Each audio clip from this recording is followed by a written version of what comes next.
Olá, meu nome é Carolina e você está ouvindo o podcast Caminhos do Cuidado. O tema de hoje é autenticidade e autocuidado como fundamentos para uma trajetória com sentido também no direito. No episódio passado, nos perguntamos o que é cuidado. Será que cuidar é prescrever? Será que é diagnosticar? Será que é seguir um algoritmo? Ou será que é algo mais profundo? Algo que nasce da presença, da escuta e da conexão com quem a gente é. A Cacá da Mandu, no último episódio, ela trouxe uma ideia muito legal sobre o cuidado. Ela diz que vê o cuidado sobre um caminho de consciência sobre nós e sobre o outro. Que é preciso se enxergar para depois enxergar o outro. Tem uma frase que eu gosto muito de Rubem Alves, que ele diz que amar é um cuidar que se ganha em se perder.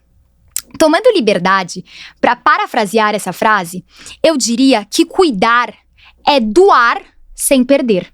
Quando a gente cuida, a gente doa, mas a gente não perde nada com isso. Muito pelo contrário, isso é algo que nos engrandece, nos enobrece. Tanto no sentido profissional, como no sentido pessoal, como no sentido emocional e espiritual. É algo que eu ousaria dizer que o cuidar é um dos atos que mais nos traz aquele sentimento de utilidade, né? De nos sentirmos úteis na nossa vida. E hoje, continuaremos explorando esses caminhos. Por uma trilha que, a primeiro momento, pode parecer mais rígida, mais técnica, mas que também é feita de escuta, presença e humanidade. O convidado de hoje é um nome de grande referência no direito brasileiro.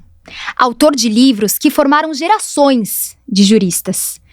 Mas o que mais me chama a atenção nele vai além da teoria ou do sucesso profissional, mas é a clareza com que ele fala sobre ser quem você é, sobre seguir o seu próprio caminho, com integridade, autenticidade e generosidade. Com vocês, Fábio Ulloa Coelho. É um prazer, é uma honra ter você aqui, Fábio. Muito obrigada por ter aceitado esse convite. E vamos começar o nosso bate-papo. Carol, eu que agradeço, viu? Essa mensagem que você falou agora do episódio anterior, quisera que todo profissional da área jurídica incorporasse isso como uma verdade dentro de si, viu? Seria muito bom para muita gente. Com certeza. E, Fábio, eu gosto de começar os nossos bate-papos aqui com uma pergunta que eu acho que é muito importante, né?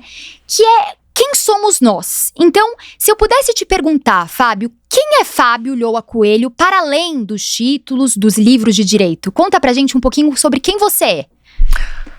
Bom, Carol, essa pergunta na minha área jurídica é uma pergunta que poderia soar estranha para muita gente, né? Porque a gente se acostuma a tratar as pessoas ou de professor, ou de doutor, de excelência, ministro, desembargador, né? Tem algumas pessoas até acabam incorporando o título ao próprio nome, à própria identidade, né?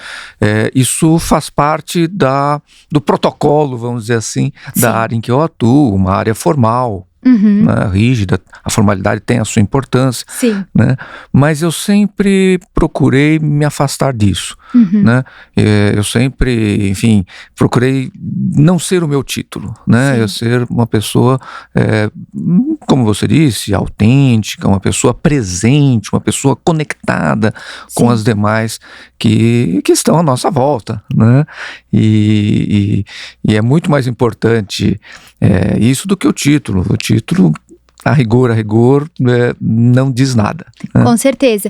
E eu acho, né, que é muito duro, né, e até injusto, né, Fábio, nos definirmos e nos colocarmos nos definirmos como uma coisa só, né? Como num só lugar, só uma coisa, em só um papel que a gente se desempenha na nossa vida, né?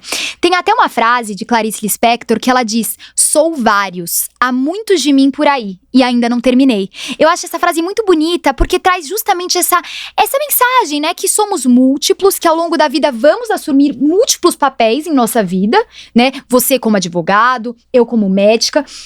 Mas aí traz essa importância, né, das identidades do eu, dos múltiplos papéis que a gente vai desenvolver na nossa jornada, né? Sem dúvida nenhuma, Carol. Essa frase, essa ideia da Clarice Lispector, que aliás tem cada imagem fantástica, cada verso com muita significação, né? Muito pungente, né? É a ideia de que precisamos todos mesmo nos conectar, né? Na minha área, na área jurídica, a nossa matéria é o conflito.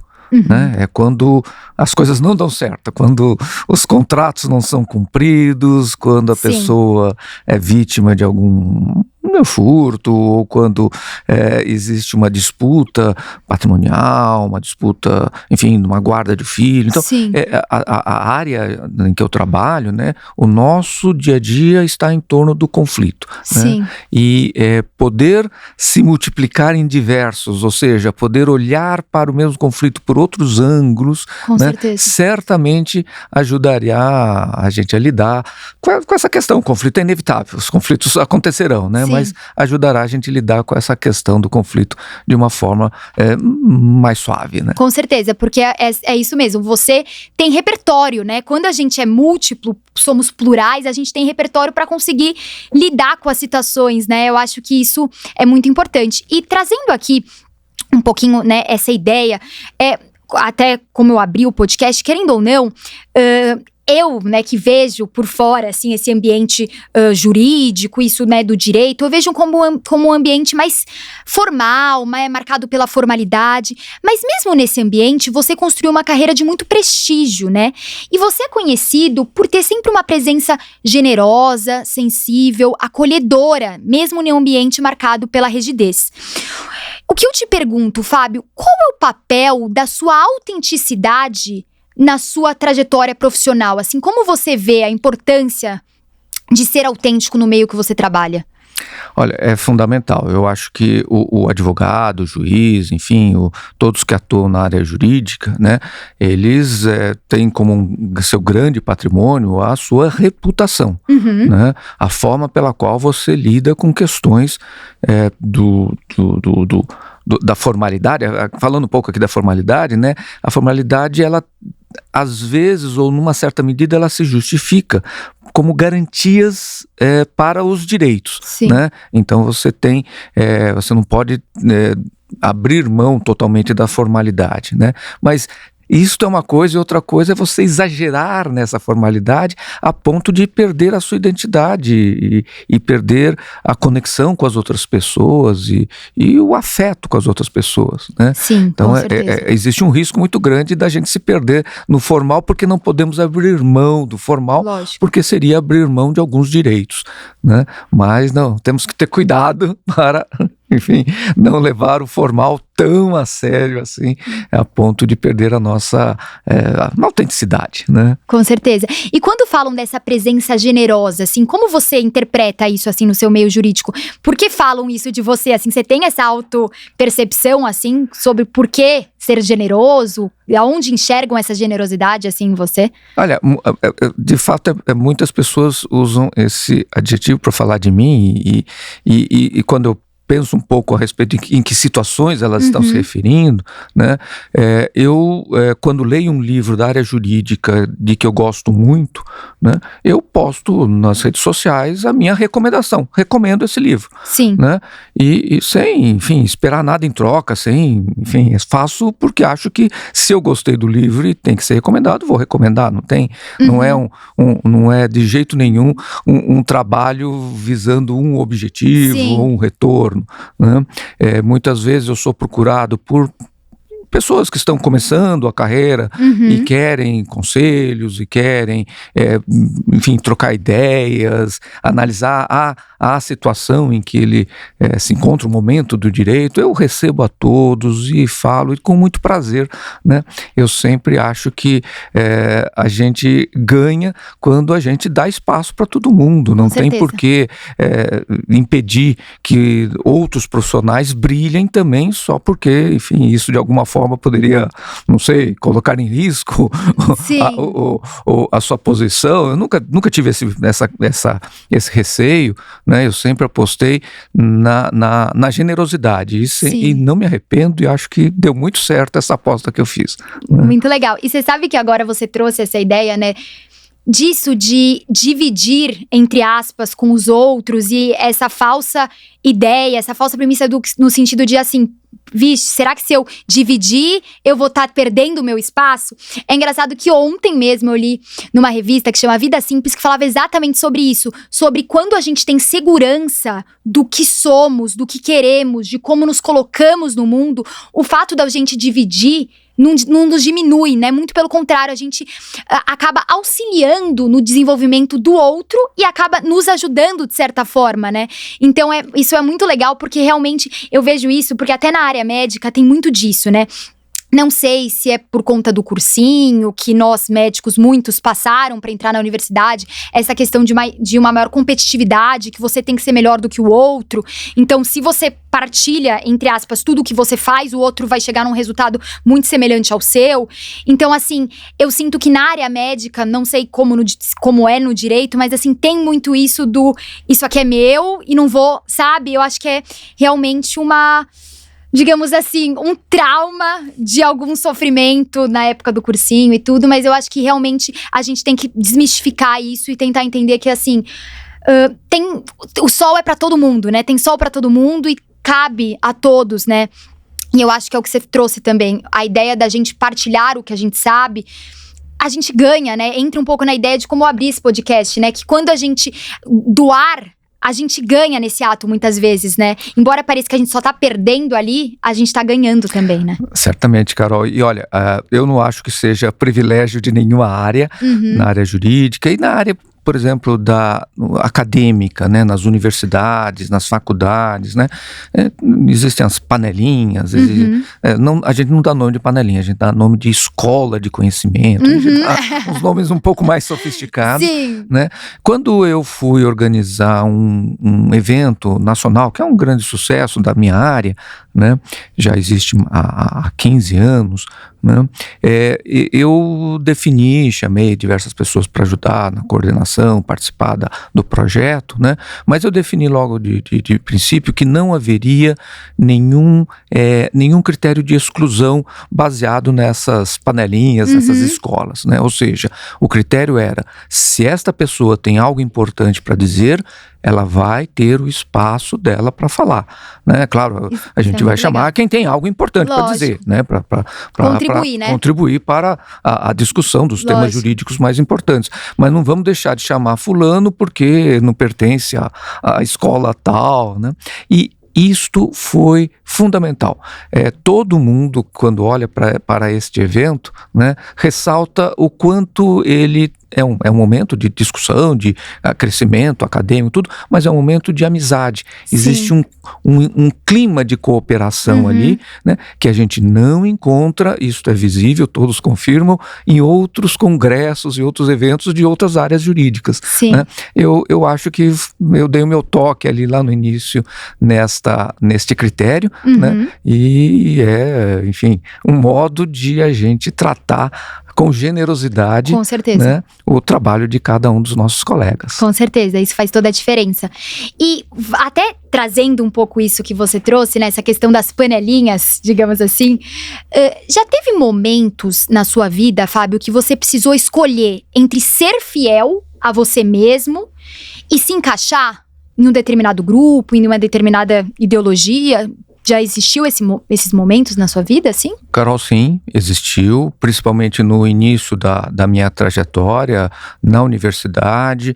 Eu, enfim, olhava as diversas panelinhas e para mim aquilo nunca fez sentido e eu nunca, então, participei de nenhuma delas, né? Fui fazendo o meu trabalho, as minhas pesquisas, publicando o livro, enfim, crescendo na minha carreira, né? Mas sempre me recusando a ser de um lado contra o outro, ter um partido dentro da universidade. O conhecimento não tem partidos, né? Mas isso, eu paguei o preço por isso.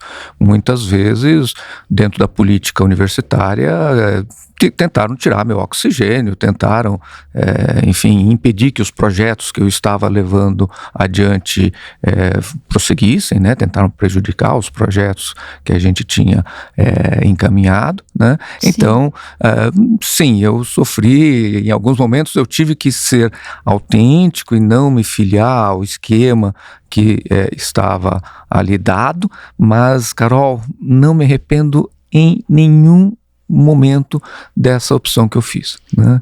Eu fiz mesmo eu fiz diferente do que seria um caminho aspas, seguro, tranquilo para o sucesso, que seria você entrar numa dessas panelinhas e a panelinha te proteger e garantir lá que você vai ter sala de aula, que você vai ter o seu grupo de pesquisa, enfim, que você vai ter a sua trajetória dentro da universidade.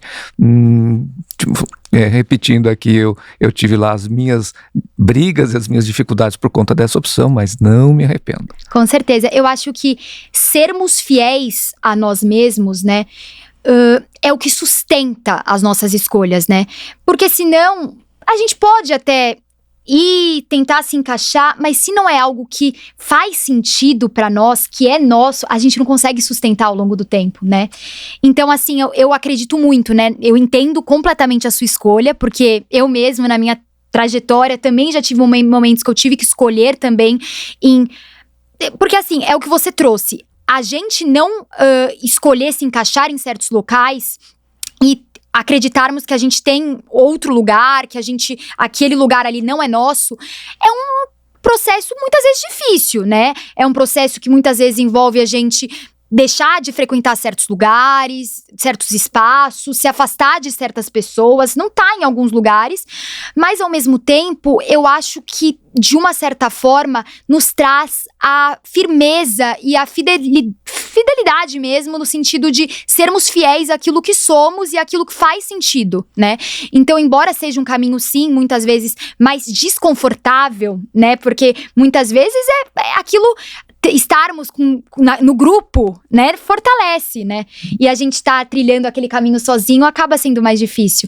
Mas com certeza é o que nos define e o que faz sentido a longo prazo, né? Porque a gente acabar se encaixando em coisas que a gente não acredita, a longo prazo não tem importância e não vai levar a gente onde a gente quer, né? São desafios diferentes, né, Carol? Muito diferentes. Você opta por fazer parte, vamos usar essa linguagem, de uma panelinha, né? Dentro de uma organização, de uma empresa, de uma universidade, de um hospital, né? Você opta por fazer parte de uma panelinha. É claro que dentro da panelinha tem a sua competição, né? É sempre algo piramidal, sempre haverá escolhas dentro da panelinha, né? Você é convidado para certos eventos, você não é excluído de determinados projetos, seu nome é lembrado, né? Mas, então, portanto, tem os seus desafios, mas tem o seu preço também. Muitas vezes a pessoa paga com autenticidade, ela deixa de ser exatamente o que ela quer, ela deixa de fazer exatamente o que ela acredita por causa dessa escolha que ela fez. Enfim, não é a escolha que eu tive e não é a escolha que eu recomendo para ninguém. Legal. E até indo, né, você trouxe essa ideia da questão das universidades, essa questão mais acadêmica, né, falando das relações interpessoais nesse universo. Eu te perguntaria assim, quando eu tava até estudando, né, pra fazer esse podcast e montando, assim, o roteiro do nosso bate-papo, eu ouvi um podcast que chama Cuidando da Alma, né, de Rossandro Klint. E ele trouxe uma ideia de cuidar e educar que eu achei, assim, fenomenal, né? Quando a gente fala aqui, abrindo um parêntese, sobre cuidar e sobre o cuidado, né? O nosso podcast chama Caminhos do Cuidado. Entendam o cuidado e o cuidar de uma forma ampla, né? Não no sentido cuidado médico-paciente, profissional da saúde-paciente, mas é o cuidar no sentido amplo da palavra, né? Então, o cuidar do maternar, o cuidar do educar e as múltiplas formas de cuidado que existem na nossa vida, né? E quando a gente fala, né, desse ambiente, universidade, escola, o papel do educador para com os seus alunos é muito de cuidado, né? Não tem como a gente desatrelar o educar com o cuidar. E eu acho muito bonito, porque nesse podcast que eu escutei, Rossandro Klint fala de uma reflexão que ele teve, né? Ele estava em um ambiente no qual só tinha uma vela acesa, então só tinha uma chama de vela acesa. E aí ele percebe que quando você as outras velas vão se acendendo com essa única chama, aquela chama não perde o brilho. Muito pelo contrário, multiplica o brilho ao seu redor. E ele faz essa analogia com a educação, né? Com o educar, com o cuidar, que é justamente isso. É doar sem perder nada, muito pelo contrário, né? Quando você está educando alguém numa universidade, você está, de certa forma, perpetuando o seu conhecimento, né? Você está multiplicando aquilo que você sabe para com outras pessoas, e eu acho isso muito bonito, né? Então, para você, Fábio, que é formador de muitos alunos, né, nessa área do direito, como você vê o papel do cuidado dentro do ensino, dentro de uma sala de aula? Carol, essa imagem é muito feliz, é muito próxima do que realmente acontece. A gente, em sala de aula, a aula, você transmite aquela sua informação, você dá aquilo que você tem, você não consegue dar o que você não tem, né? Você não consegue ensinar o que você não sabe, né? Então você transmite aquilo que você sabe, né? E também recebe, né, com questões que os alunos levantam, com enfim, visões que você não tinha pensado antes. Isso diversos professores confirmam, né? O professor aprende muito na hora de dar aula, na hora de estar apresentando aquela questão que ele já apresentou muitas vezes há muitos anos, surge uma nova maneira e aí ele aprende, né? Sim. Na minha área, a questão jurídica, né, como eu falei, a gente lida muito com o conflito. É um trabalho que é estressante, né? Sim. Mesmo quando você tem um advogado, que a gente chama de advogado consultivo, aquele que não está diretamente ligado a um processo judicial. O processo judicial é o conflito, tá ali, enfim, evidente aos olhos de todo mundo, né? Agora, você tem um advogado consultivo, que é aquele que prepara o contrato. Sim. O advogado vai dizer, fulano vai pagar X para Beltrano. Aí ele para, e se não pagar? Se não pagar, a consequência será essa, aquela outra. Então ele está, mesmo nesse momento em que poderia se dizer o conflito não está presente, o conflito está presente. Porque o advogado tem como função, nesse momento, imaginar tudo que vai dar errado, né? E o que pode ser feito quando tudo der errado. Isso até a gente tem que tomar cuidado para não levar para outros aspectos da vida, né? A gente, quando relaciona com amigos, na família, com vizinhos, a gente tem esse cacuete de achar que vai estar tudo errado, a gente precisa se proteger um pouco dele, né? E eu até brinco com os meus alunos, né? Se a gente vivesse num mundo de pessoas mais razoáveis, né, a gente teria menos advogados, né? Porque o conflito nasce muitas vezes porque a pessoa não se põe razoavelmente no pé, nos sapatos, né, do outro lado, né? Não se coloca, não vai para a perspectiva do outro lado para ver. E a pessoa que não é razoável nem quer fazer esse exercício, né? Tá pensando apenas do lado dela, apenas do conflito dela, né? E quando a gente introduz uma ideia como essa de cuidar-se, envolver também cuidar o outro, né, dentro da questão do conflito, isso ganha outra qualidade. É claro, você vai continuar defendendo o seu interesse, você teve o seu direito lesado, você vai até a defesa do seu direito, isso é muito importante, né? Mas muitas vezes você pode até ter uma atitude consigo mesmo mais generosa, né? Se você olha do outro lado e vê com quem que no final você está brigando. Será que, com certeza, se eu fosse um pouquinho mais razoável, não seria bom para mim em primeiro lugar? Né? Esse é um conceito que os profissionais da minha área, se incorporassem, ajudaria muitas pessoas, a começar por eles. Com certeza. E até essa questão que você trouxe, né, de você saber, entre aspas, a dor de estar do outro lado, eu acho que isso é um aspecto fundamental na nossa humanidade, digamos assim, né, Fábio? Porque essa capacidade de entender o contexto, entender a dor do outro, da própria empatia, né, que a gente fala, é o que nos difere de uma inteligência artificial, digamos assim, né, que a gente tá nessa era. Eu sei que isso é uma conversa que poderia durar, assim, mas assim, o fato de ter outro humano ali, você abrindo os seus problemas, as suas dores, porque é o que você falou, no exercício do direito, dentro do direito, você lida com outras pessoas, com suas dores, com as suas buscas por justiça, né? E o fato de você ser outra alma humana, né? Tem até uma frase de Carl Gustav Jung que ele fala: conheça todas as teorias, domine todas as técnicas, mas ao tocar em uma alma humana, seja outra alma humana. Então, você acabou já trazendo essa ideia que é isso, de ser outra alma humana, lidando com aquelas pessoas, com aquelas dores. E isso é cuidado, né, Fábio? Não deixa de ser uma forma de cuidado. Não deixa de ser uma forma de cuidado. E uma forma de cuidado com a pessoa com a qual você está num conflito. Com certeza. Né? Pensa este conceito num conflito de direito de família, em que o casal se separa, tem filhos menores, o quanto esse conflito, que enfim, pode ter lá uma disputa patrimonial, Sim. enfim, mais justa, menos justa, para cada um o seu Sim. ponto de vista sempre vai ser o mais justo, né? Mas o quanto olhar para o outro nesse momento, dos afetos que num determinado momento existiu, a criança, né? É possível sim lidar o conflito, é possível sim defender a sua posição com firmeza no conflito, estando com empatia com a outra parte também. É possível e é bom para todo mundo. Com certeza.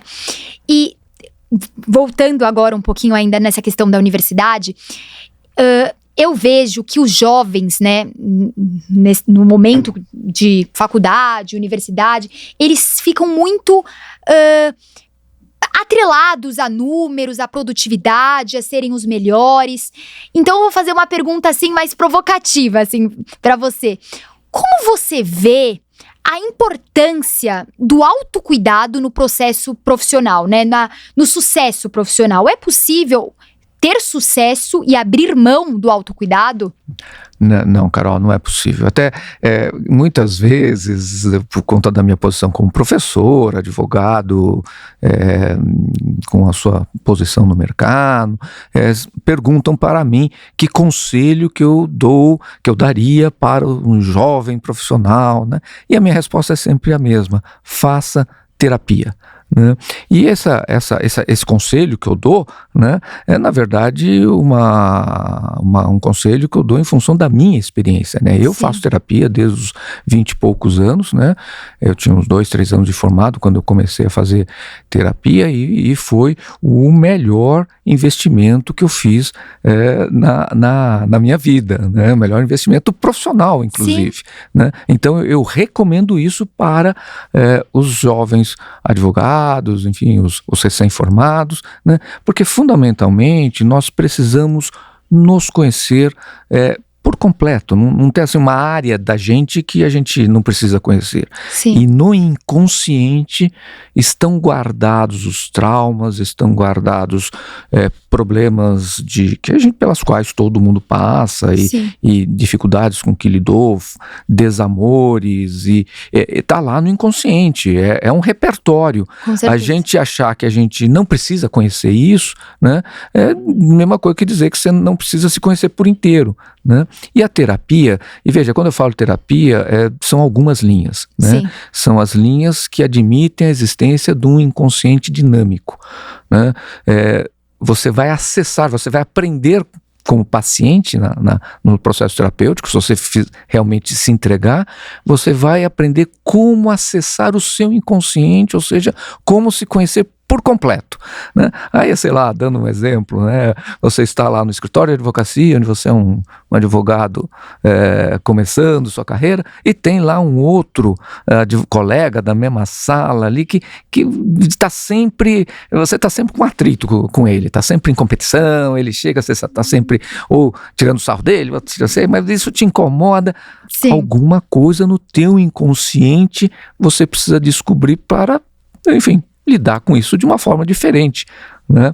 Você conhecer a si mesmo ajuda, sem dúvida nenhuma, você conhecer os que estão à sua volta. Com certeza. No episódio passado, né, com a Cacá, a gente falou muito sobre isso, sobre a importância de saber quem somos nós, de termos forte aquilo que é nosso, pra gente conseguir se colocar, né, é o que você falou, debater com algum amigo com mais firmeza, no sentido, isso aqui me incomodou, ter uma sabedoria também pra entender que muitas coisas, aquele conflito, por algum motivo tá acontecendo, às vezes por parte nossa também, né, ter essa crítica, digamos assim, que, posso melhorar aqui. Então, assim, é muito importante pra nossa vida, né, não só a nossa vida no sentido profissional, mas no sentido pessoal, né, de sabermos das nossas dores, aquilo que nos fortalece, aquilo que a gente acredita, traumas, ter isso forte pra nós, pra gente até ter repertório. Sim. Pra lidarmos com o incerto, muitas vezes, com os problemas, porque aquilo, né, Fábio, a nossa vida, tanto pessoal como profissional, não é linear, né? A gente tem muitos percalços aí, e a gente tem que ter esse mecanismo, né? Esse conhecimento. Exato. Carol, eu até diria, num primeiro momento você identifica algo que que você não gosta, e você aprende a se colocar, né? Algo que te incomoda. Mas na medida em que você vai aumentando o seu conhecimento do seu inconsciente, aumentando o conhecimento das pessoas que estão à sua volta, nada te incomoda, nada mais te pega. Quando te pega, você já conhece por que está te pegando e sabe que você, dentro de si, você passa a ter, a terapia te dá esses instrumentos, você passa a ter instrumentos para não se incomodar, né? A gente acaba se incomodando com coisas que no final do dia, né? Não vale a pena. Mas para ter essa sabedoria começa a gente se conhecendo. Por que aquilo me incomodou, né? E como é que eu faço para aquilo não me incomodar? Com certeza. E na maioria das vezes, não é o outro que tem que mudar de jeito, parar de falar o que ele está falando. É você que tem que se defender para que o que a pessoa fala não te incomode. Com certeza. Né? Isso é um processo. Ninguém pode se iludir imaginando que vai conseguir em 1, 2 anos dominar todos esses instrumentos que um processo terapêutico fornece de acesso ao inconsciente e que te facilita a se conhecer e conhecer os demais. Mais uma vez a gente volta a esse ponto que é fundamental. Com certeza. Que é a questão que a gente vai e tá conversando muito aqui, que é o autocuidado, né? O processo terapêutico é uma das ferramentas que a gente pode usufruir na nossa vida para cuidar de nós, né? Cuidar de si. E a importância que isso tem, né, Fábio, pro nosso pra nossa trajetória, né, profissional. Aqui a gente tá focando mais nessa questão do direito, de tudo, mas assim, é algo que se expande a tudo aquilo que a gente toca, né? Então, é algo que realmente nos fortalece. E até saindo um pouco aqui do script, indo mais pra sua vida mesmo, pessoal, Fábio. Já teve momentos na sua trajetória profissional que você teve que dar aquela pausa, esperar um pouco pra cuidar de si, pra conseguir prosseguir assim na sua carreira? Carol, pode ser que algumas pessoas passem por isso. Eu não me lembro de ter passado. Eu, sempre incorporei tudo ao dia a dia, né?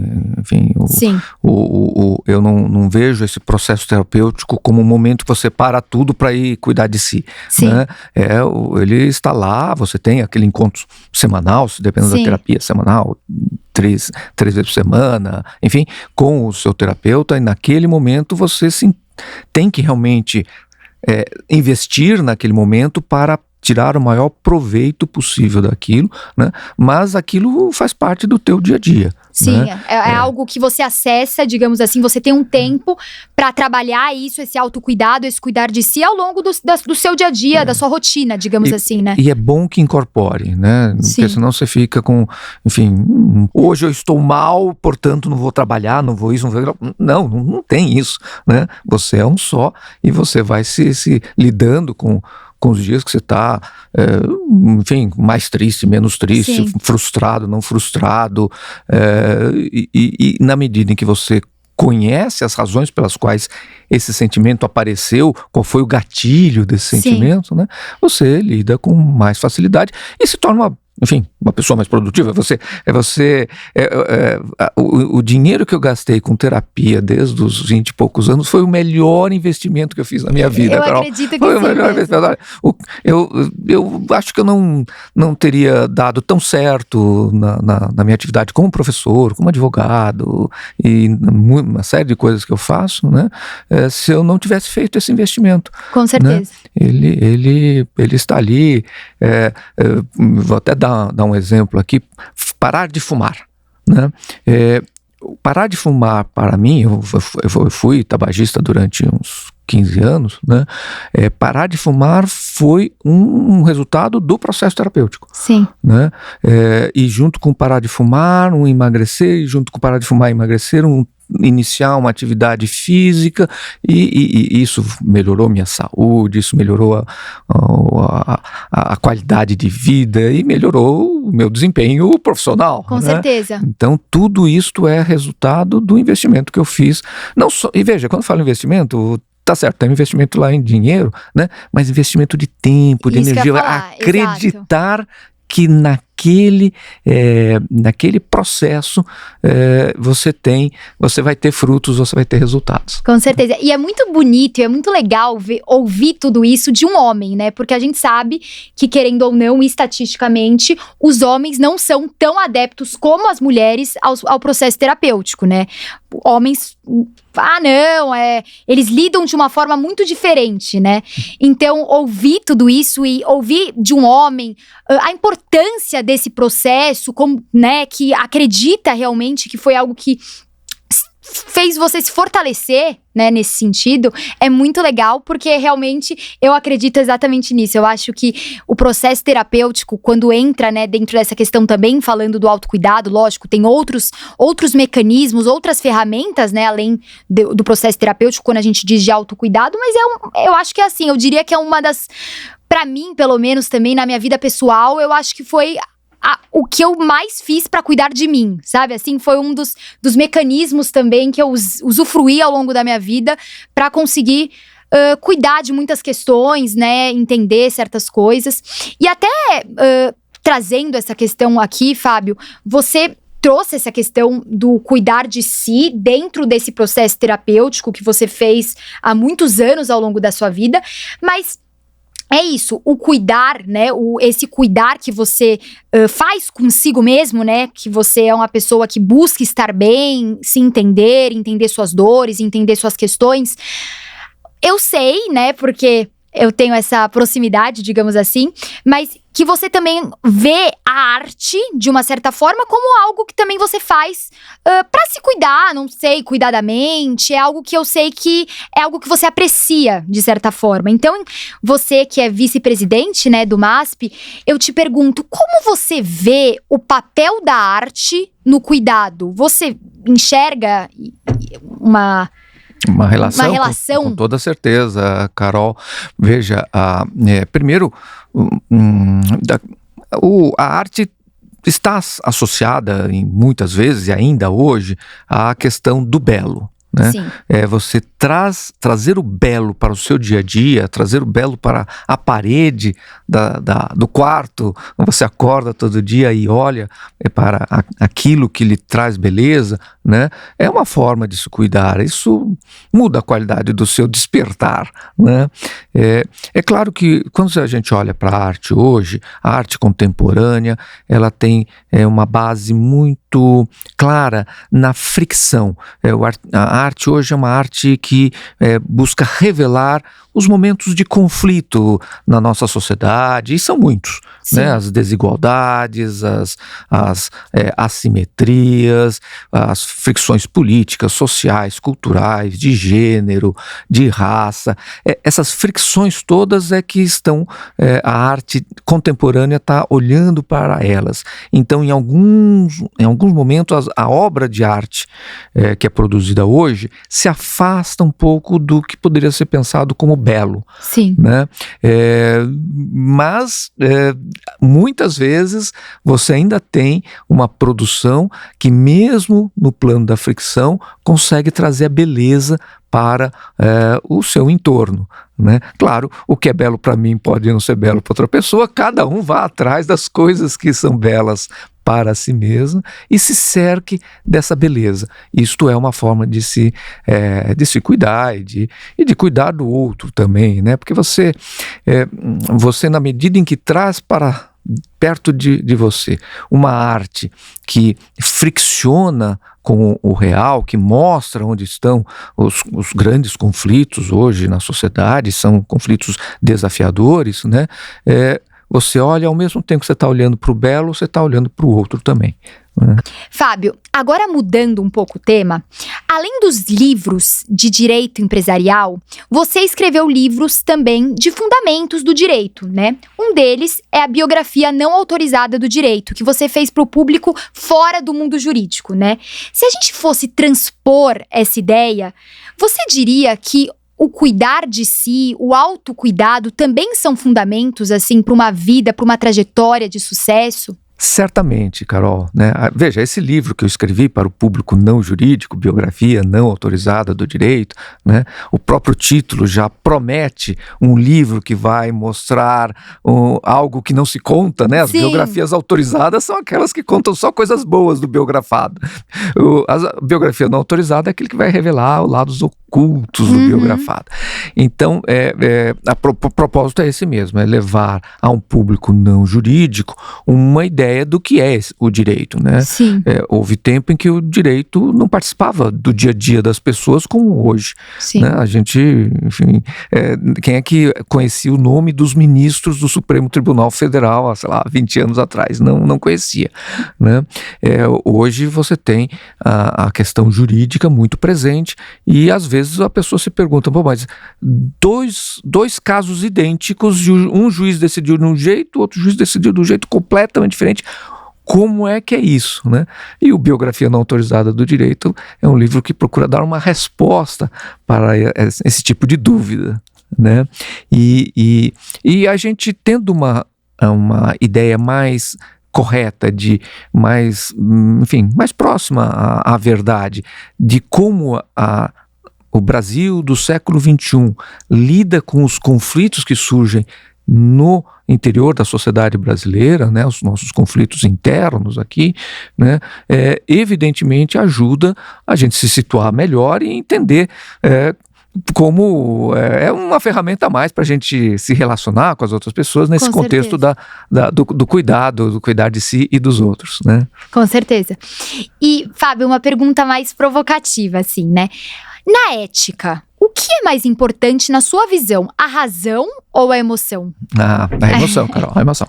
Eu até diria o seguinte, a gente, enfim, sociedade ocidental, ex-colônia europeia, enfim, estamos muito habituados a pensar que existem regras e que as pessoas fazem o que fazem em obedecendo regras, né? Então, eu não vou furar o farol vermelho, não porque eu posso causar um acidente e eu morrer ou matar alguém, né? Porque existe uma regra que diz que se eu furar eu vou ser multado. Sim. Né?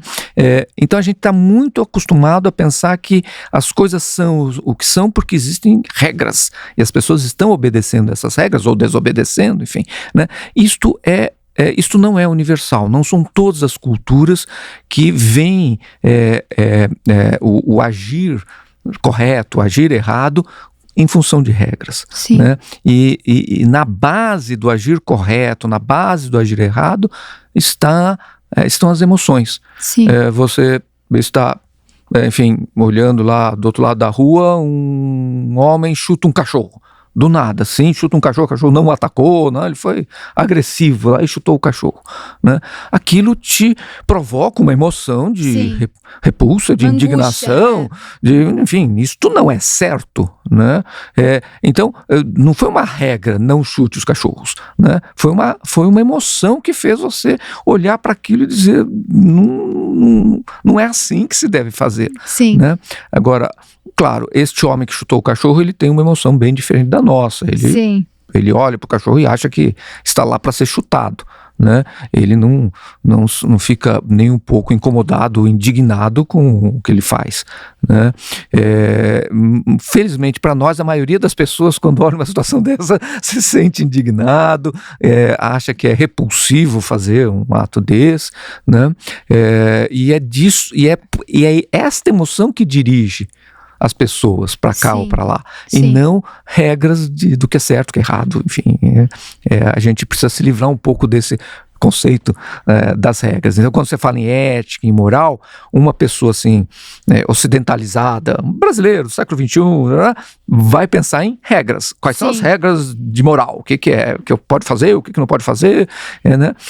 A gente deixa isso de lado e vamos olhar para as emoções que a maioria das pessoas sentem diante desta ou daquela atitude. É isto que vai formatar a nossa sociedade, né? Com certeza. Quanto mais houver, por exemplo, uma repulsa, assim, só pegar um exemplo, alguém entrou, fez um ato de corrupção para poder ter um ganho qualquer, né? Haverá pessoas que vão sentir uma repulsa, isso, uma indignação. Sim. Haverá outras que não, né?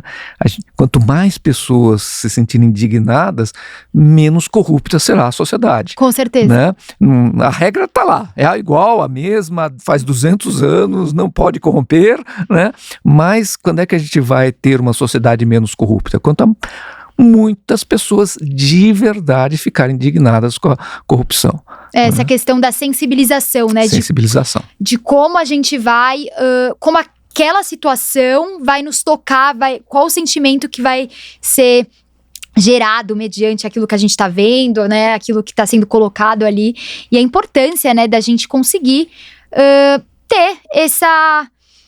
conseguir deixar aflorar, né, certos descontentamentos e falar, né, muitas vezes, né, que ensinar, eu diria, né, para as pessoas, falar, isso eu não sou a favor disso, eu não sou a favor daquilo, para ver se promove aí uma mudança, né, aos pouquinhos.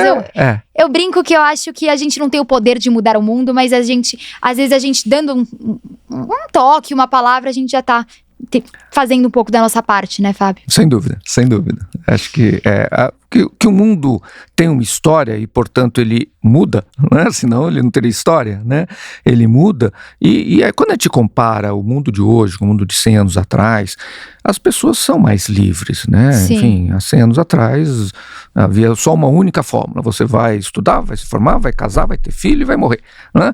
E hoje, enfim, existem muitas alternativas que se abrem para todas as pessoas, né? Sim.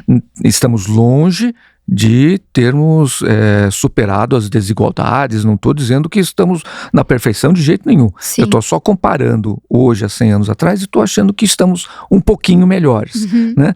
E talvez, olhando mais para frente, a cada 100 anos a gente ficando um pouquinho melhor, né? Isso pode trazer um mundo de pessoas razoáveis lá na frente.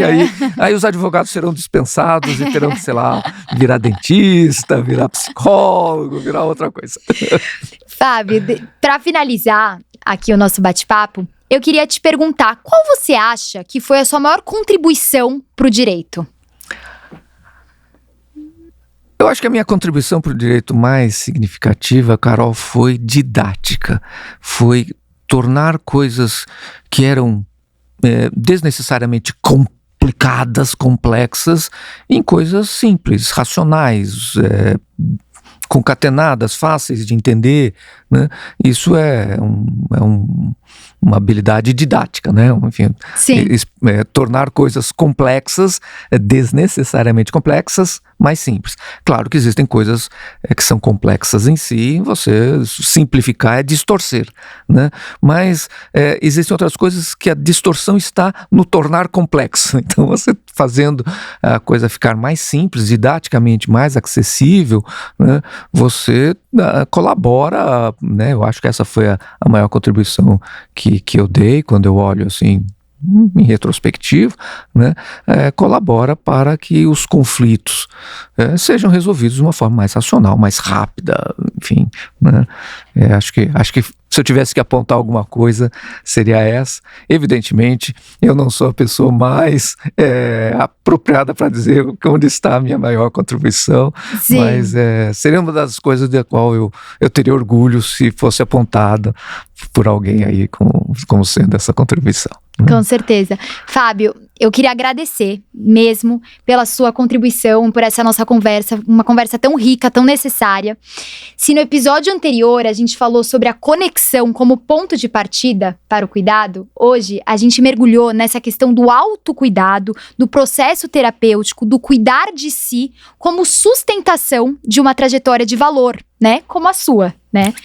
E você nos trouxe, né? Você nos lembra que mesmo em ambientes mais rígidos, marcados sim pela formalidade, a importância, né, o quanto é necessário a gente ter muito firme certos valores, né, a questão da nossa generosidade, o nosso lado humano, a nossa sensibilidade, né, e entender que o cuidado é algo, né, uma prática que nasce em nós e que ela vai se expandindo a tudo aquilo que tocamos, né, então você, assim, conseguiu, de uma forma muito bonita, assim, nos trazer a importância que foi esse processo do seu cuidar de si, de você olhar para dentro, de você ao longo da sua vida ter trazido essa questão da importância que foi o processo terapêutico, né?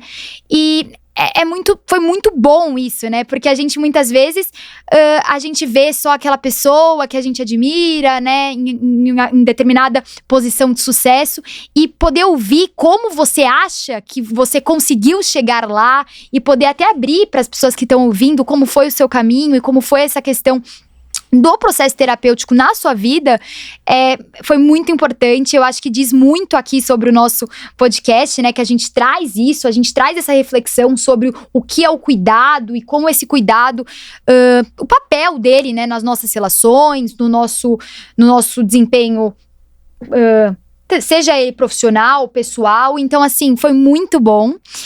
Obrigado, Carol, você foi muito generosa agora. Eu que agradeço aí o seu convite e essa troca de ideias que foi muito, muito, muito legal.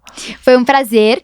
E para você que está nos assistindo, se esse podcast, se essa nossa conversa te tocou de alguma forma, eu peço para que você curta, para que você compartilhe e para que você encaminhe para alguém que acha que vai se beneficiar com essa conversa. Muito obrigada. Até o próximo podcast.